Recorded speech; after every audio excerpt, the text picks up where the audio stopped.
Yeah. So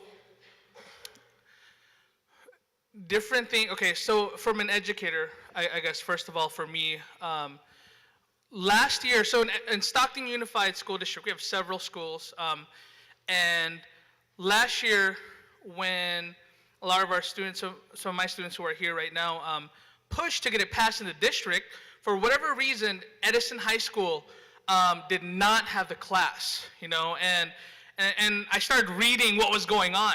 And I even had students approach me and say, hey, I registered, but they didn't put it on there.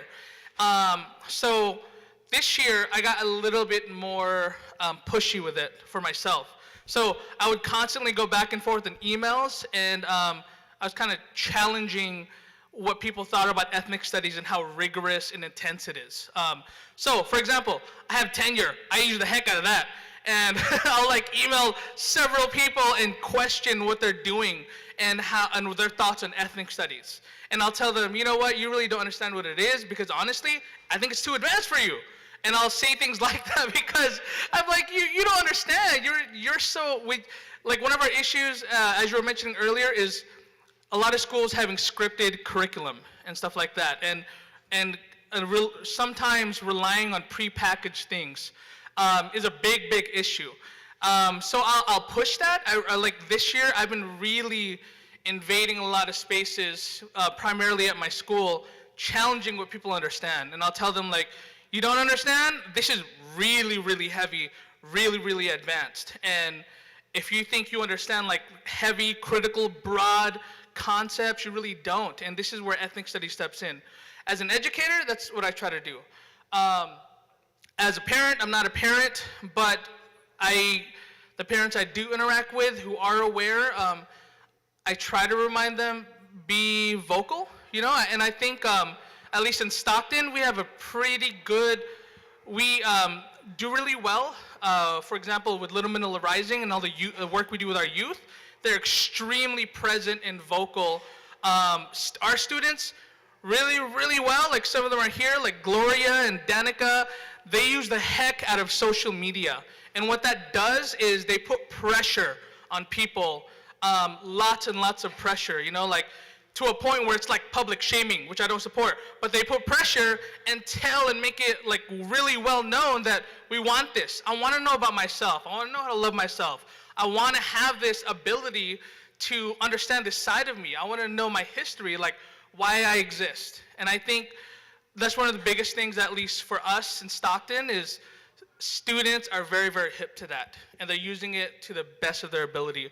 And then we have things they're using a lot of different platforms we used for this lesson plan. A lot of our students are hip to Canva, and they have their graphic design skills at the top of their game.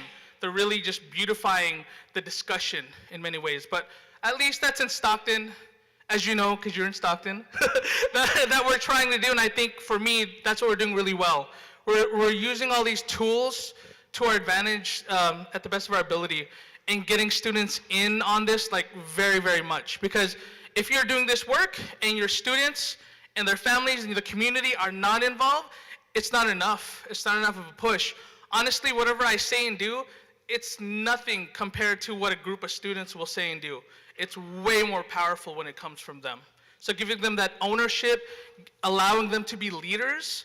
They're getting all these skills. They're not even in college yet. They have all these skills that many college students don't have. And for me in Stockton, I feel like that's what I'm seeing. If you can add to that. The two most important stakeholders in a school district are the students and the parents. When they show up and say, I want my children to read Journey for Justice, The Life of Larry Itliong, and I want them to learn it with this curriculum, the district has to listen. But it needs to be a mass group of people that are parents and students saying that. So that, I think the hard part is, even as a parent now, I didn't even realize that that's the power that we have as parents, because we feel like there's no space for us to have that kind of voice. But they are so important, because the board has to listen to them. The school boards have to listen to them. And you were mentioning LCAP and LCFF, right? LCCF, I can't remember the acronym. Control of funding. We're supposed to have families control the funding. But the problem is, like, we don't even know that that exists for some of us, right? And so we have to, like, educate families that they have that power. They really do have that power. And I've seen it happen in the district where, like, parents say, no, we want this school to stay open, and they can actually make it happen. And so I think it's really just making sure that people know, parents know that they have this privilege and this power where they can actually do that and say that. So I was totally gonna say, really echo the parent part, because having parents come up to you, like I've had a really great experience with parents saying, like, I wanted you as a teacher for my kid, or I really wanted this happening because, and it just like affirmed, like, the approach that PEP has taught me is working. And having their support and their backup, and if they tell other folks in the institution, like, we need this, is helpful. Because I've seen it, parents in another district really use that parent power to do things that take away stuff that the kids really need. And so we can really use the parent power for good. I think, well, we're going to be around for like the next day and a half, and then you can email us if you ever have any questions, or if there's some things that, you know, like in the curriculum you want to know more about, or how we've thought through stuff, please reach out to us. We're very open to have any other conversations about this. Yeah. Are you guys going to be around tomorrow? We will be around I will be around all day tomorrow, most of the day. I'm not, sorry. Yeah. I'll drive back on the way here in the afternoon for lunch. Yep.